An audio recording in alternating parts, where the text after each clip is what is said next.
გელათი, მეორე იერუსალიმი და სხვა ათინა. ამ სახელწოდების ყოველწლიური სამეცნიერო კონფერენცია გელათის სასულიერო აკადემიასა და სემინარიაში გაიმართა. ღონისძიებას ქუთათელგაენათელი მიტროპოლიტი იოანე, სხვა სასულიერო პირები, აკადემიის პროფესორ-მასწავლებლები, სტუდენტები, კვლევრები და მოწვეული სტუმრები ესწრებოდნენ. გელათის მონასტრის სანთლის ქარხნის ისტორიისათვის, დავით აღმაშენებლის მოღვაწეობასთან დაკავშირებული ზოგიერთი საკამათო მოსაზრების შესახებ. ხახულის ღვთისმშობლის ხატისადმი შეწირული დიდი დაფარნა. ეს იმ საკითხების არასრული ჩამონათვალია, რომლებზეც კონფერენციის მონაწილეებმა მოხსენებები წარმოადგინეს. ღონისძიება გელათის სასულიერო აკადემიასა და სემინარიაში 28 მაისს გაიმართა. ჩატარდა კონფერენცია. როდესაც გელათის სამოსა კომპლექსს ბევრი ასპექტებს ეხება. დღეს მაინც ყველაზე აქტუალურია მოსახლეობაში და ქვეყნისათვის მიმდინარე საერთაშორისო სამუშაოების მდგომარეობაში. ვიცით, რომ ხდება იმ დეფექტური კრამიტის მოხსნა და მომზადება ახალი გადახურვისთვის. რამდენი წელი დაჭირდა მას. ბევრი პრობლემები შეიქმნა. ჩვენ უფრო დეტალურად მოვისმენთ ახლა მოხსენებას, მაგრამ ეს ეხება მხოლოდ ისტორიულ დარსულს, აუცილებელია გავიხსენოთ, მაგრამ არ არის საკმარისი ავტო გახსენება დარსულის. დღეს მიმდინარე საერთაშორისო სამუშაოები, რომ თავიდან იყო გასა როგორც გადაუდებელი და სასაბუთებელი, რეალურად მოაჩვენა, რომ ბევრად მეტი დრო დაჭირდა ამას. და ჯერ კიდევ დამთავრებამდე არ არის მისული. მოსახლეობით აღიქონს ჩვენს სასოპირებით და ბუნებრივი დიდი პასუხისმგებლობა გნობს ეს ჯგუფი, რომელიც აიღოს თავისთავზე ეს საერთაშორისო სამუშაოების ჩატარება. აქ არის უცხოელები ჩართული არიან, ჩვენი ახალგაზრდა რესტავრატორები ჩართული არიან, ერთობლივად მუშაობენ, მაგრამ მასშტაბურია ეს მუშაობა. რაც ეხება ისტორიულ მნიშვნელობას გელათის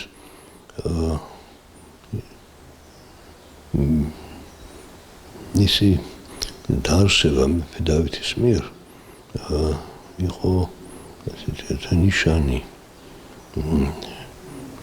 იმდენად საქართველოს ქვეყნის სახელმწიფოს და ეკლესიის დიდი თორედ გავლენის რომელიც ახდენდა ეს აღმოსავლეთ ქრისტიანულ ქვეყნებს შორის. მაგ მოწვეული იყვნენ თარგმნელები და ღვთისმეტყველები, რომელთა სახელები ჩაიწერა ჩვენ ისტორიაში.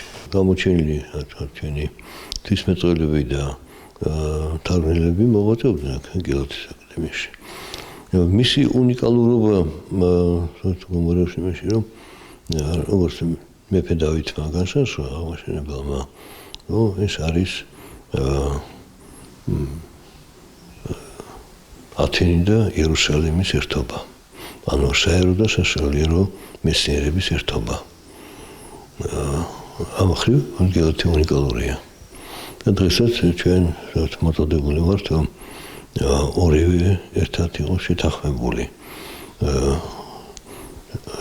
რა არის ღვთისკურთხევა, განგება და ღვთის წინაშე სიმართლე და რა არის ჩვენი მეცნიერების მდგომარეობა და თანადგომა ისტორიულის შესწავლის და აღორძინების და ახალი ცხოვრების ენერგიის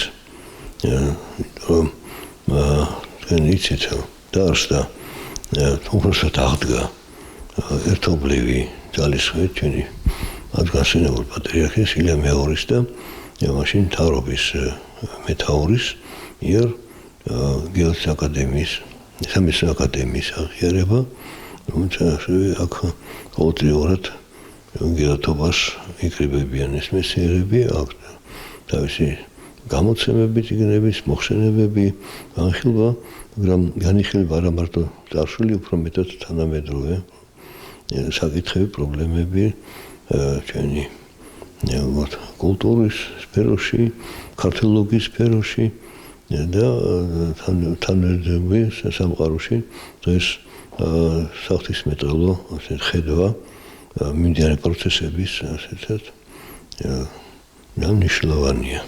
რომ ხედავდეთ ღვთის წინაშე რას წარმოადგენს ეს მიმდინარე პროცესები და გავარჩიოთ აქ დადებითი და უარყოფითი და ვიცადოთ რომ ისაც ემსახურება ჩვენ იდენტობას, ჩვენ სარწმუნოებას, ჩვენ კულტურას, ჩვენ მენტალობას, ჩვენ ღირსებას, რომ ის უფრო ავამაღლოთ და განავითაროთ. გელათის სასულიერო აკადემიასა და სემინარიაში ჩატარდა ყოველწლიური კონფერენცია სახელწოდებით გელათი, მეორე იერუსალიმის, სხვა ათინა. წელს უკვე მესამედ ჩატარდა ეს ღონისძიება და წარმოჩენილი არის გელათის მონასტრის ირგვლივ სამეცნიერო თემები, რომელიც როგორც მონასტრის ისტორიას, ასევე სამეცნიერო შრომები არის წარმოჩენილი, რომელიც გელათის ისტორიიდან არის. და ჩვენი პატივცემული მეცნიერები წარმოადგენენ ამ დღეს 4 მოხსენება იყო და ვფიქრობ რომ მსგავსი თემები ჩვენი სტუდენტების განათლებას ემსახურება და მათ მეტ ინფორმირებულობას იმ დიდი საუნჯიდან, რომელსაც გელათის მონასტერი ქვია. ტრადიციულად გელათის სასულიერო აკადემია და სემინარია აგრძელებს გელათის მონასტრისადმი მიწვლის სამეცნიერო კონფერენციების ციკლს. დღეს მორიგი კონფერენცია შედგა ძალიან საინტერესო მოხსენებით. ჩემი მოხსენების თემა ეხებოდა გელათის მონასტრის სამთის ქარხნის არსებობას, მის ისტორიას. იყო გელათის მონასტრის ისტორიაში პერიოდი 1905-დან 1919 წლამდე, როცა მონასტერს ჰქონდა საკუთარი სამთის ქარხანა. ძალიან საინტერესო ფაქტებია იყო წარმოჩენილი მოხსენებაში. თუ რა რაოდენობის სამთელი იწარმოებოდა, როგორ იყიდებოდა, ვინ მოღვაწეობდა შიგნით და ამით ერთი ფურცელი კიდე ჩაიწერა ქუთაისის გაენათის მრავალსაუკუნოვანი ეპარქიის ისტორიაში.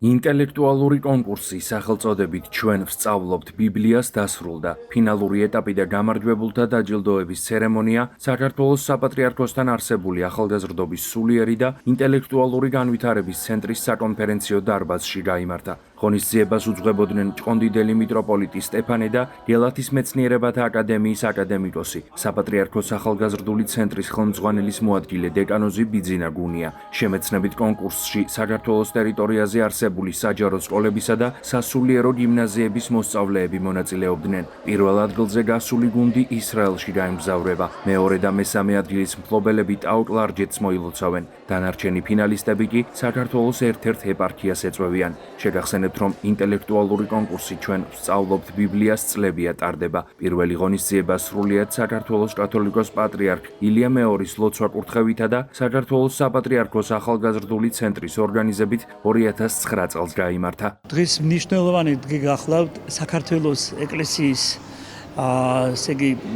რეალობაში ფინალური შეხვედრა მოსწავლე ახალგაზრდებს შორის ეს მნიშვნელოვანი გარემოება, რომელიც ბიბლიის შესწავლას ემსახურება, რამდენიმე ეტაპად ჩატარდა და 6 გუნდი დაბალი კლასის მოსწავლეებისა და 7 გუნდი მაღალი კლასის ისინი შეეჯიბრებიან უკვე ფინალში ერთმანეთს. და დიდი სიხარული დაკავშირებული სწორედ იმასთან, რომ ახალგაზრდები სკოლის მერხიდანვე ეცნობიან ბიბლიურ სწავლებას და რაც ბრძანა სულიად საქართველოს კათოლიკოს პატრიარქმა ილია მეორემ ჩვენ უნდა ვასწავლოთ ახალგაზრდებს მოვლენების სულიერი ახლა სწორედ ბიბლიის სწავლა და ბიბლიის შეგონებები დაეხმარება მათ ცხოვრებაში კეთილისა და ბოროტის გარჩევისა. ასე რომ დღეს გამოვლინდება გამარჯვებული გუნდები, რომლებიც შესაბამისად საპრიზო ადგილების დაკავებისა სათანადოდ დაჯილდოვდებიან. კონკურსში მონაწილეობთ მე 4 წელია. მე ვარ ძალიან მოხარული იმისა, რომ ვღებულობ ამ კონკურსში მონაწილეობას. ეს არის კონკურსი, რომელიც გვასწავლის ცხოვრებას.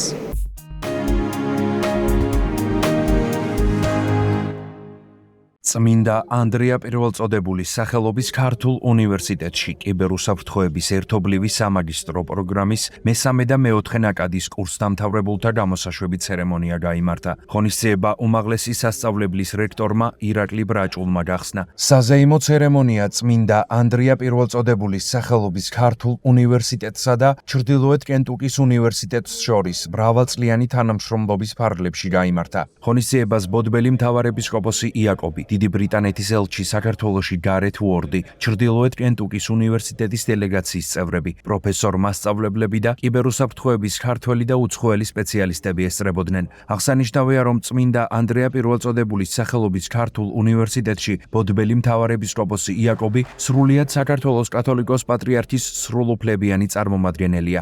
ღონისძიების ფარგლებში პროგრამის მონაწილეებს დიპლომები გადაეცათ. შეგახსენებთ, რომ 2018 წელს სახელმწიფო დეპარტამენტისა და ამერიკის შეერთებული შტატების საელჩოს მხარდაჭერით წმინდა ანდრია პირველწოდებულის სახელობის ქართული უნივერსიტეტის დელეგაცია იმყოფებოდა ამერიკის შეერთებულ შტატებში, რათა გაცნობოდა უმაღლესი განათლების მოწყობის სისტემას. ვიზიტის დროს თანამშრომლობისთვის შეირჩა ჩრდილოეთ კენტუკის უნივერსიტეტი და მისი კიბერუსაფრთხოების სამაგისტრო პროგრამა, რომელიც აღიარებულია საუკეთესოდ ამერიკის ეროვნული უსაფრთხოების სააგენტოს მიერ. სრულიად საქართველოს კათოლიკოს-პატრიარქი სილია მეორის ლოცვა კურთხევით საქართველოში პირველად შეიქმნა ერთობლივი ქართულ-ამერიკული ინგლისურენოვანი კიბერუსაფრთხოების საგანმანათლებლო პროგრამა, რომელიც კურსდამთავრებულებს ანიჭებს ინფორმაციული ტექნოლოგიების უსაფრთხოების მაგისტრის და კიბერუსაფრთხოების მაგისტრის ერთობლივ ქართულ-ამერიკულ აკადემიურ ხარისხს. ღონისძიებაში ანსამბლ ჰერიოს წევრები მონაწილეობდნენ. საზეიმო ცერემონიას ტელეწამყვანი კახა მიქიაშვილი უძღვებოდა.